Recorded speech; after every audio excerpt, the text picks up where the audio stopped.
Fase keempat dalam pembuatan film bareng gua Raib di BF Bahas Film.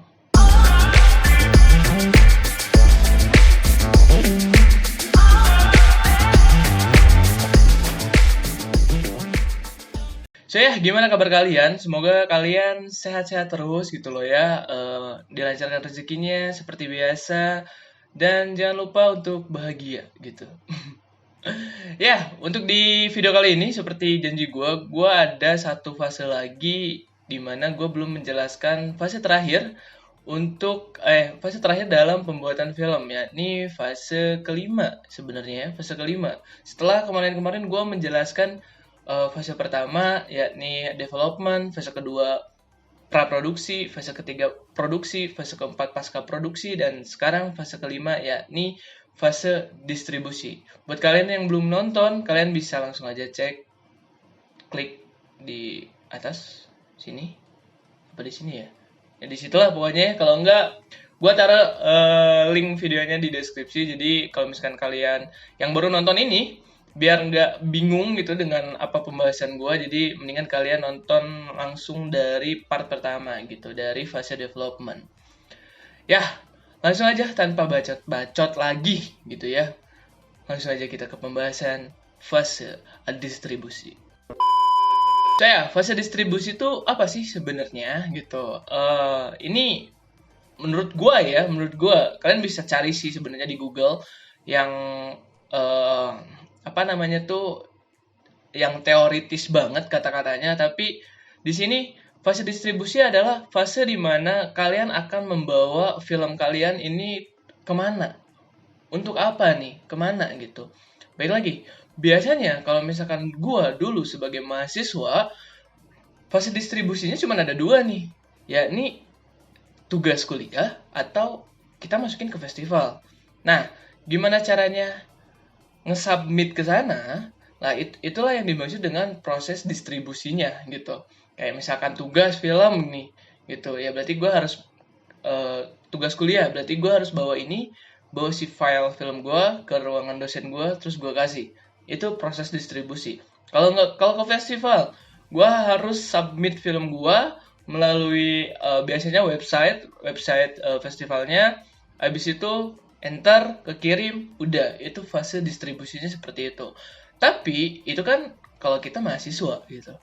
Kalau misalkan di dunia industri sendiri, sekarang setahu gue, fase distribusi atau output dari sebuah film ini tuh sekarang cuman bisa dikelompokkan menjadi 3, yakni festival, kedua OTT atau YouTube, yang ketiga layar lebar, yakni bioskop gitu. Jadinya fase distribusi ini bisa mempengaruhi teknik marketingnya atau strategi marketingnya, bagaimana si film ini tuh diketahui sama orang-orang gitu. Nah, tapi kalau misalkan outputnya ke OTT dan ke layar lebar itu hampir mirip. Tapi kalau misalkan outputnya ke festival, biasanya itu jauh berbeda gitu.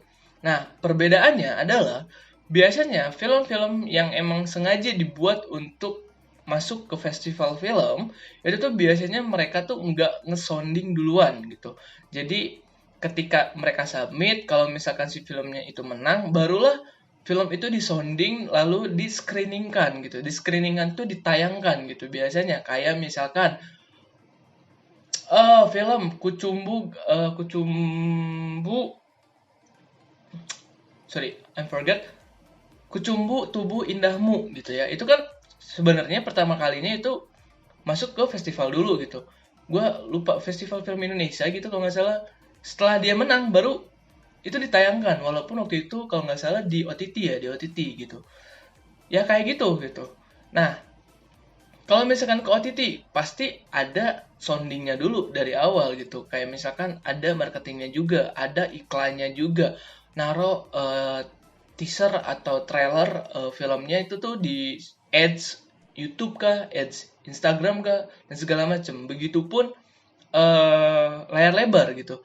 Perbedaannya OTT dengan layar lebar, biasanya strategi marketingnya itu kalau misalkan OTT biasanya jangka pendek dan nggak terlalu jor-joran gitu. Nah, kalau misalkan layar lebar biasanya itu jangka panjang dan jor-joran gitu.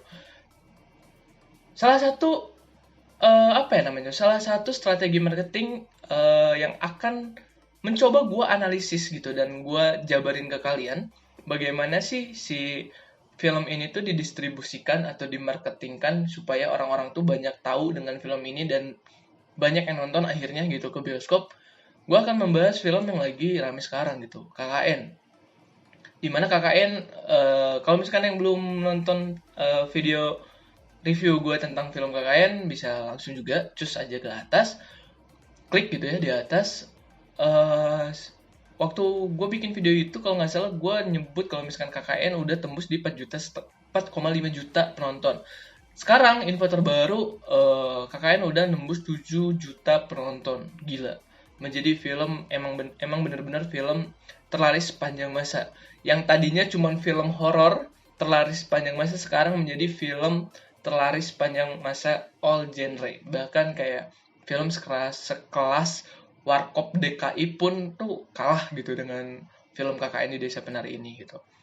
So ya, mari kita mencoba untuk menganalisis bagaimana strategi marketing dari si film KKN di Desa Penari ini gitu. Oke, di sini gue udah buka Instagramnya dari film KKN di Desa Penari.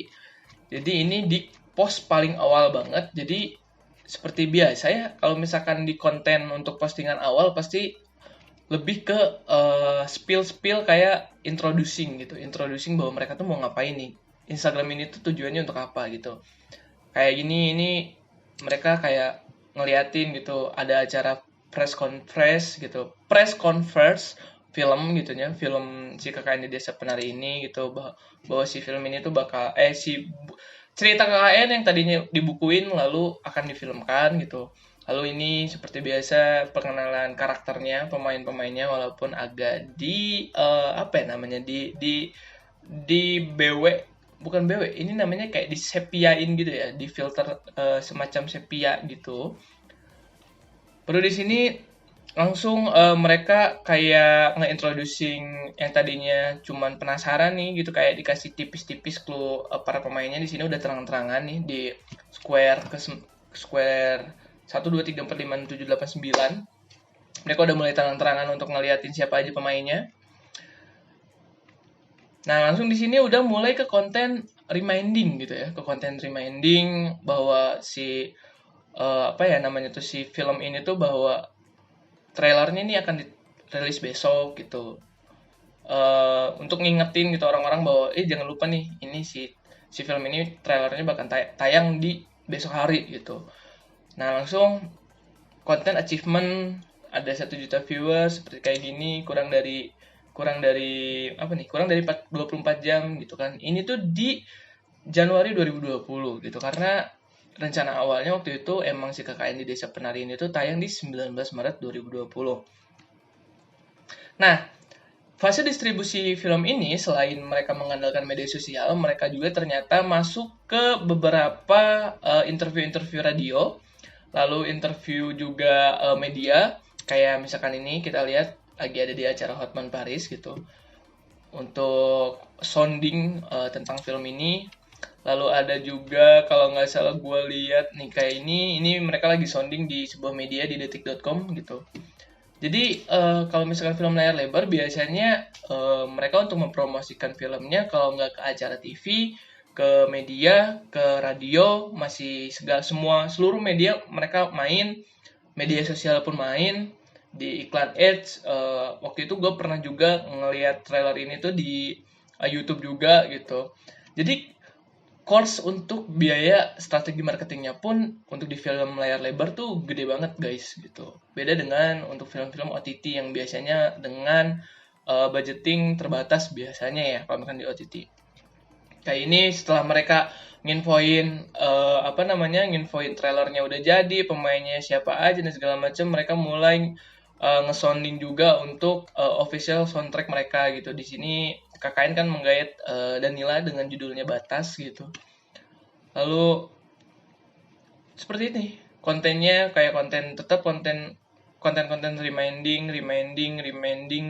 sampai akhirnya mereka ada sampai adanya deadline menjelang hari penayangan gitu, kayak gini nih, 30 hari lagi 20 hari lagi, 1 hari lagi, dan sampai akhirnya ditunda.